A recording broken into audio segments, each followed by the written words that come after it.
Welcome to my YouTube channel. SSLC biology പരീക്ഷയിൽ ചോദിക്കാൻ സാധ്യതയുള്ള ഒരു ഇമ്പോർട്ടൻറ്റ് ചോദ്യമാണ് മോണോ ഹൈബ്രിഡ് ക്രോസും ഡൈ ഹൈബ്രിഡ് ക്രോസും. അതിലേറ്റവും പ്രധാനപ്പെട്ടതാണ് ഇനി പറയുന്ന ഇങ്ങനെയൊരു ചോദ്യം. അപ്പോൾ നമുക്ക് ക്വസ്റ്റ്യൻ ഇങ്ങനെ മാതൃസസ്യത്തിൻ്റെ പേരൻ്റ് പ്ലാന്റിൻ്റെ ഗുണങ്ങൾ തന്നിരിക്കും. നമ്മളത് വെച്ചിട്ട് ജീനോടൈപ്പും ഫിനോടൈപ്പും എഴുതാനും അതുപോലെ അത് ബാക്കി ചിത്രീകരണം പൂർത്തിയാക്കാനുമായിരിക്കും. അപ്പം നമുക്ക് നോക്കിയാലോ. ഇവിടെ തന്നിരിക്കുന്ന ചോദ്യത്തിൽ പേരൻ്റ് പ്ലാന്റ് എന്ന് പറയുന്നത് red flower capital R red flower. ഇവിടെ ക്രോസ് ചെയ്യേണ്ട മറ്റൊരു സസ്യമാണ് സ്മോൾ ആർ വൈറ്റ് ഫ്ലവർ, അതായത് വെള്ളപ്പൂവ്. ഇവയുടെ ഗ്യാമെറ്റ്സ് അഥവാ ബീജകോശങ്ങളാണ് സ്മോൾ ആർ, അതുപോലെ തന്നെ ക്യാപിറ്റൽ ആർ സ്മോൾ ആർ. ഇവയെ നമ്മൾ വൃത്തം ഉപയോഗിച്ച് തന്നെ സൂചിപ്പിക്കണം. ഓക്കെ, നമ്മൾ ഇവയെ ക്രോസ് ചെയ്യുമ്പോൾ നമുക്ക് കിട്ടുന്നത് ക്യാപിറ്റൽ ആർ സ്മോൾ ആർ. അതാണ് അവിടെ നമുക്ക് കിട്ടുന്ന സസ്യം എന്ന് പറയുന്നത്. ആ സസ്യം എന്ന് പറയുന്നത് ചുവന്ന പൂവാണ്, റെഡ് ഫ്ലവറാണ്. F1 ജനറേഷനിൽ നമുക്ക് കിട്ടിയ സസ്യം എന്ന് പറയുന്നത്.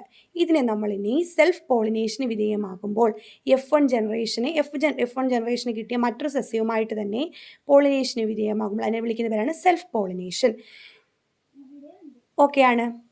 F1 ജനറേഷനിലെ ആ ഒരു സസ്യത്തിലെ പൂവിനെ മറ്റൊരു പൂവുമായിട്ട് ക്രോസ് ചെയ്യുമ്പോൾ നമുക്ക് കിട്ടുന്നത് ക്യാപിറ്റൽ ആർ സ്മോൾ ആർ.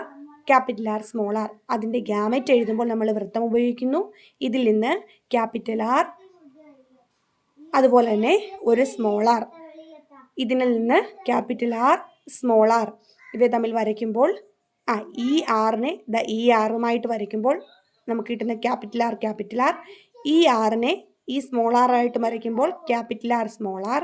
ഈ ആറിനെ ഈ ആറുമായിട്ട് വരയ്ക്കുമ്പോൾ ക്യാപിറ്റൽ ആർ സ്മോൾ ആർ. ഈ ആറിനെ ഈ ആറായിട്ട് വരയ്ക്കുമ്പോൾ രണ്ടാറുകൾ ചേർന്ന് കുഞ്ഞ് രണ്ടാറ് സ്മോൾ ആർ.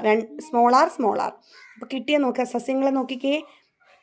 സസ്യത്തിൻ്റെ പ്രത്യേകത നോക്കിയേ. ചുവന്ന പൂവുള്ള സസ്യം ക്യാപിറ്റൽ ആർ. ഇത് ചുവന്ന പൂവുള്ള സസ്യം ക്യാപിറ്റൽ ആർ സ്മോൾ ആർ. ഇത് ചുവന്ന പൂവുള്ള സസ്യം ക്യാപിറ്റൽ ആർ സ്മോൾ ആർ. ഇനി ലാസ്റ്റ് വരയ്ക്കുമ്പോൾ നമുക്ക് കിട്ടുന്നത് സ്മോൾ ആർ. അപ്പോൾ അതായത് 3 റെഡ് ഫ്ലവറുള്ള ഒരു സസ്യവും അതുപോലെ തന്നെ ഒരു വൈറ്റ് ഫ്ലവറുള്ള സസ്യവും കിട്ടി. നമുക്ക് ഇവിടെ കിട്ടിയ അംശബന്ധം എത്രയാണ്? 3:1 എന്ന അംശബന്ധത്തിലാണ് നമുക്ക് കിട്ടിയത് എന്ന കാര്യം ഓർക്കുക.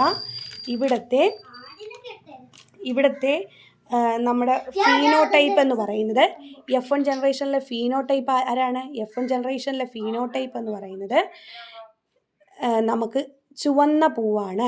F1 ജനറേഷനിലെ ഫീനോടൈപ്പ് ചുവന്ന പൂവാണ്.